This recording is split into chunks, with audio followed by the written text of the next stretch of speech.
Middle ઈસ્ટમાં ચાલી રહેલા યુદ્ધને પગલે દેશ વિદેશના ટૂર આયોજકો કરનારને ટૂર સંચાલકોને હવે મુશ્કેલી ઊભી થઈ છે. લોકો ટૂર કેન્સલ કરાવી રહ્યા છે.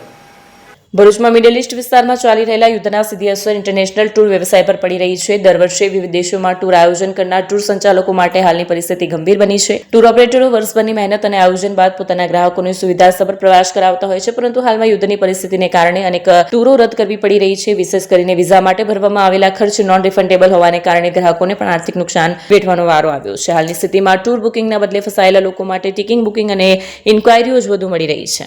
આ સાથે જ ફ્લાઇટના ભાડા પણ આસમાને પહોંચતા પ્રવાસ મોંઘો બન્યો છે, જેના કારણે પ્રવાસ ઉદ્યોગમાં અનિશ્ચિતતા વધી રહી છે.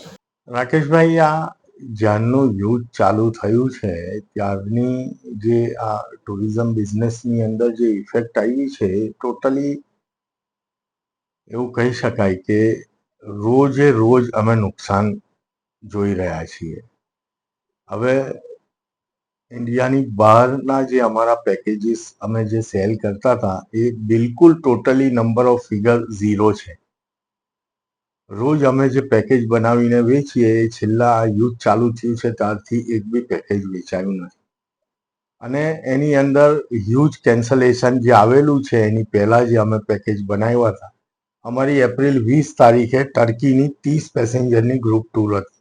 આખી ટૂર કેન્સલ થઈ.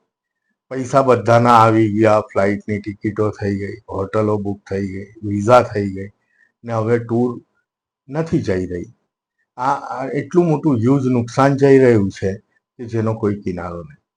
અત્યારે ફક્ત એ જ લોકોની અમે સર્વિસ આપી રહ્યા છે કે જે લોકોને બહાર મોકલેલા છે યુદ્ધ પહેલા, એ લોકોને પરત લાવવાનો જ પ્રયત્ન ચાલી રહ્યો છે. એમાંથી અડધા લોકોને અમે ઇન્ડિયા પરત લાવી દીધા છે. હજુ અડધા લોકો અમારા ફસાયા છે જેને લાવવાનો પ્રયત્ન ચાલુ છે. ફ્લાઇટની ટિકિટો એક કેન્સલ થઈ, બીજી બનાવી, એ કેન્સલ થઈ, ત્રીજી બનાવી, ચોથી બનાવી.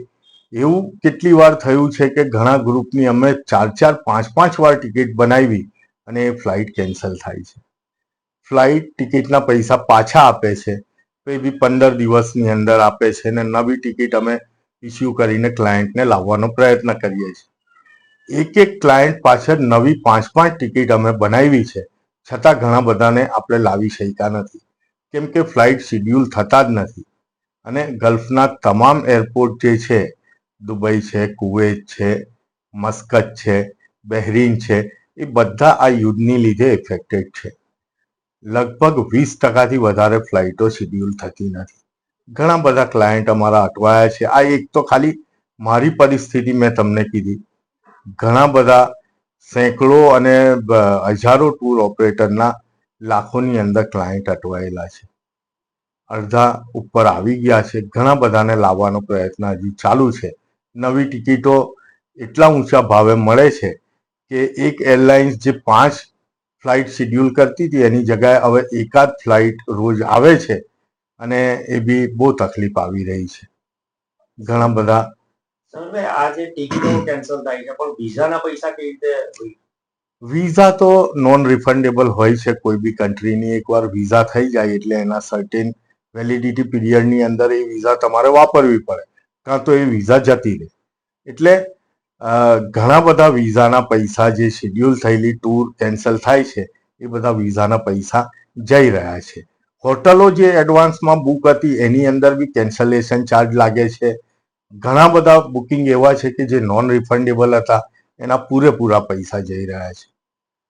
ખાલી હું મારી જ વાત કરું તો અમે આ યુદ્ધ જ્યારથી ચાલુ થયું ત્યારથી લઈને આજ સુધી ઓછામાં ઓછું 70 થી 80 લાખ રૂપિયાનું નુકસાન કરેલું છે, ખાલી મારી ટૂર ઓપરેટર એજન્સીએ.